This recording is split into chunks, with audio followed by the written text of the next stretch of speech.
Coming at you live from Tirana, capital city of Albania.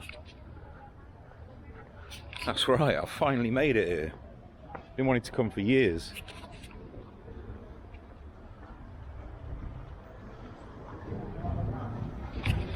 And to be honest, the place is pretty mental, to be fair. Wasn't really sure what to expect, but so far it's been a real eye-opener. And I'm off to a nuclear bunker that was built, I mean, the country was locked off for 45 years, led by a despot maniac called Enver Hoxha. So he was super paranoid. Basically had these bunkers built all over the country, and I'm going to a nuclear one called Bunkart. And yeah, we're going to go and get lost. Albania, madness.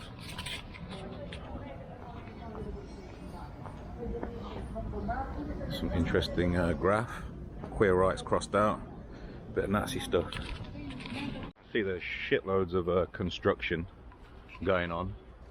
In every direction you look in, there's new buildings going up. And apparently it's some of the most expensive in the world.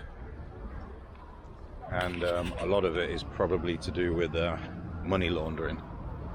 A whole lot of sniff money pouring into the country.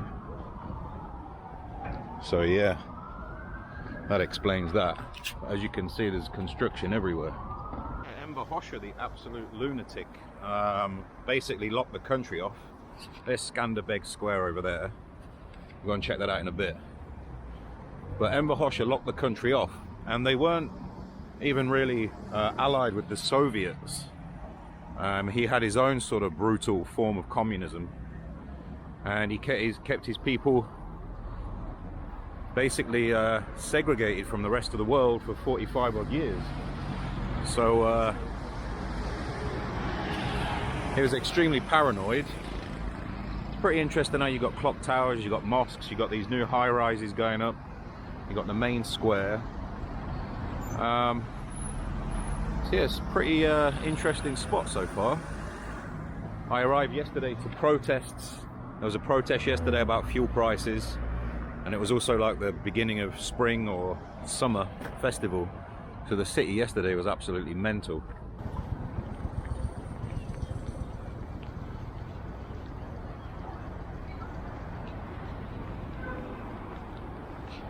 Very, very colourful buildings everywhere.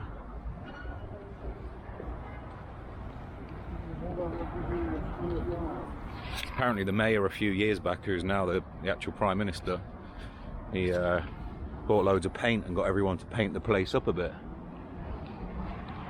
Right then, here's Bunkart. I'm going to an even bigger one tomorrow. More construction. Right then, let's check this place out.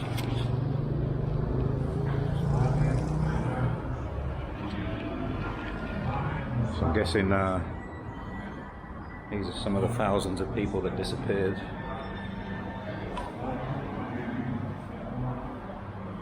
Memoriam, the victims of the terrorist communists.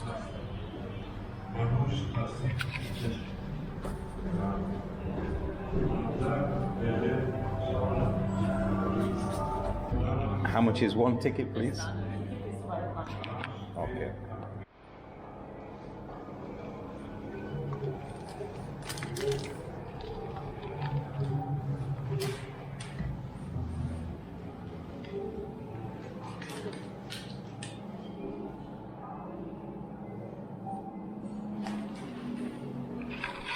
Honestly, never been in a nuclear bunker before.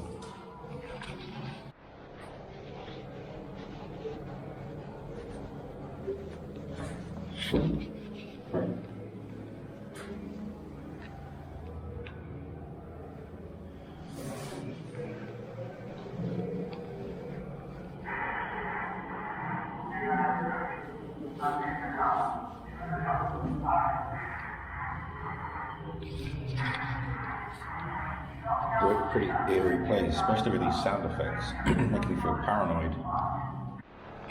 So there were over 1,000 Albanians that were killed for trying to cross the border. They had like the border police, and it was considered a crime punishable by death to try and leave the country. And this is why Albania was just locked off for so long.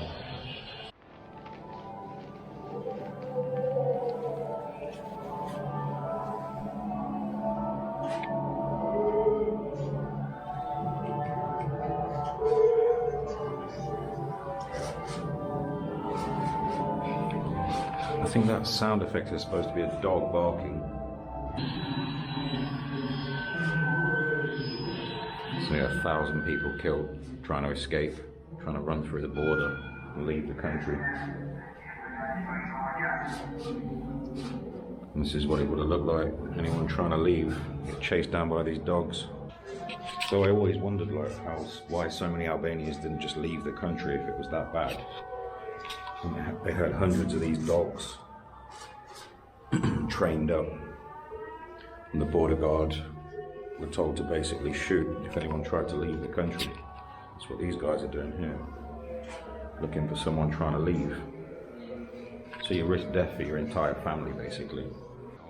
Exhibition on the traffic police, and you can see here it's got a picture of a bus, and it's got the word Tirana, and it's got the name Enver Hoxha on it. Someone has come along and with a pen and crossed it out. People still haven't gotten over this. It only ended in the early 90s. You know, still a lot of missing people. A lot of people disappeared. I think over 3,000 never to be seen again, and countless others put into work camps. Sad stuff.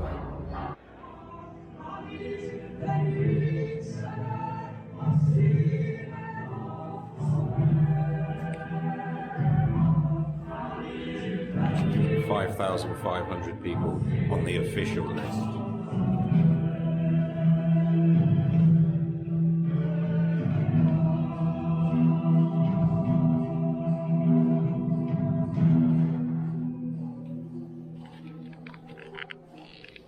So these are all the names on the official list, but obviously many more died or disappeared that weren't on any official list.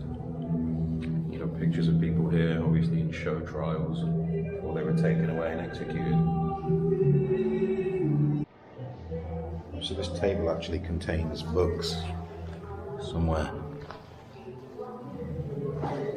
They challenged me to try and find it. Find the books.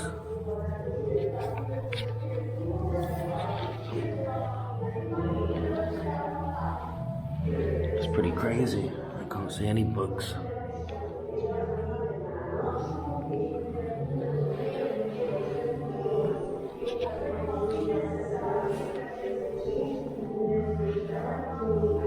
Listening devices.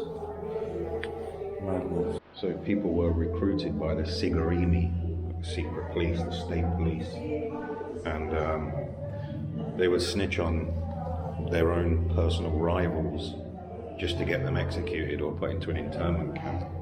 So no one was safe. Even family members were snitching on each other, which is pretty hard to believe. So the secret police would get a base with a spy, drill a hole in the wall, and fix a microphone into it, and take pictures of you as well. It's pretty creepy.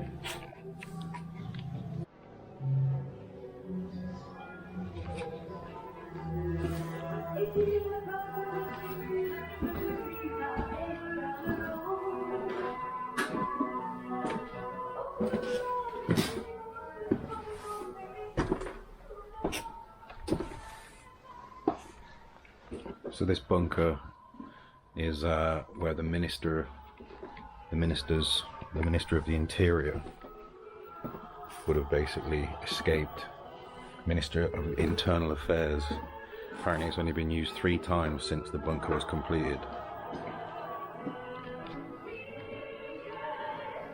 It's pretty fascinating.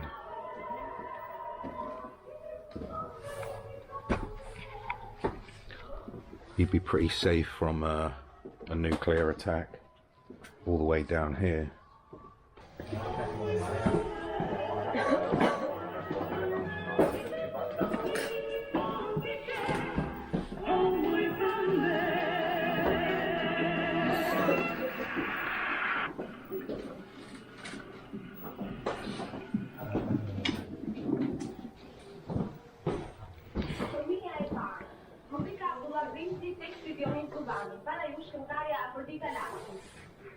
Old school Commodore.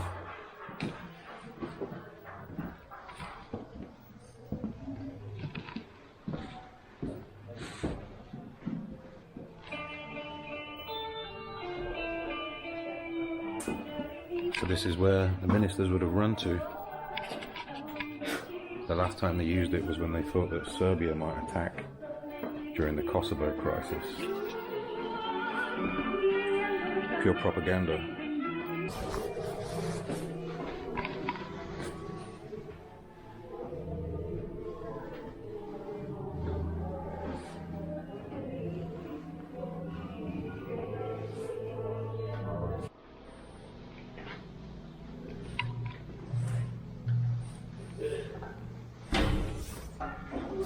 So these were supposed to be decontamination rooms. Or if you were covered in nuclear juice, you would come and get hosed down. But fortunately, it never got used for that purpose. This place just goes on and on.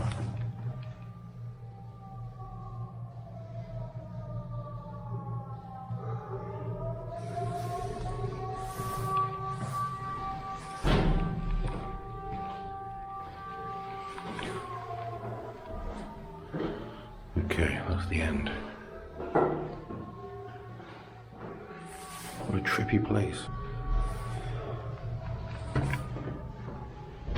Locking people in the decontamination zone. Madness. Oh, here's the shower heads. Come and get rid of the radiation. Triple door lock. 1, 2, 3. So you've got new mosques going up. Apparently with a lot of funding from Turkey. With more high-rises in the background. Pretty good effort. A socialist era blocks that you see all over the city. And you've got snow-capped mountains in the background. So yeah, it's very interesting city so far. Stalin is covered at the minute, but there's still a couple of interesting socialist era statues. This one especially is pretty cool. Got the fighting lady. You got the guy. And I read a quote today that said something along the lines of communism is built with a pickaxe in one hand and a rifle in the other. So that's what obviously this one represents. Still a pretty cool find. It's a bit of a shame that Stalin is covered up because they're very rare to find Stalin statues, but right now, as you can see, I can't see that. On to the next thing. Pretty cool find either way. Old abandoned buildings, but there's folks living in them. I'm kind of being watched as I'm filming this. A lot of rubbish as well. Some nice old buildings about. Wish you could go in there, but it looks a bit sus. Definitely a lot more poverty here than I thought there would be, unfortunately. Small graffiti scene. I've seen a little bits and bobs of graph. Square dedicated to the hero of Albania who fought against the Ottomans. Huge Albanian flag flying in the background. This is the National Museum. I think they're restoring that huge mural that is probably like the most iconic thing of Albania. As you can see right now, it's all covered up with tarp.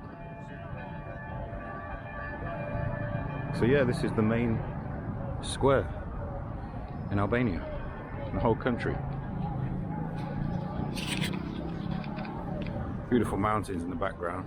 There's the opera building over there, and there's a statue that we're going to go and check out, Skanderbeg himself. Sunsets on another day in Tirana.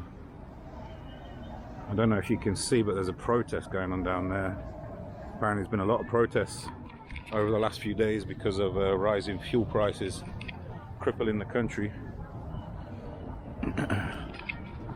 So you got the mosques next to clock towers, next to the opera, next to these international hotels, next to the National Museum, next to more high rises that are going up. It's all going on in the square.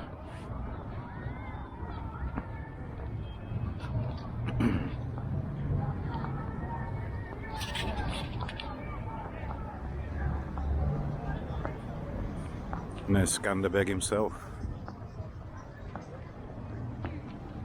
hero of Albania.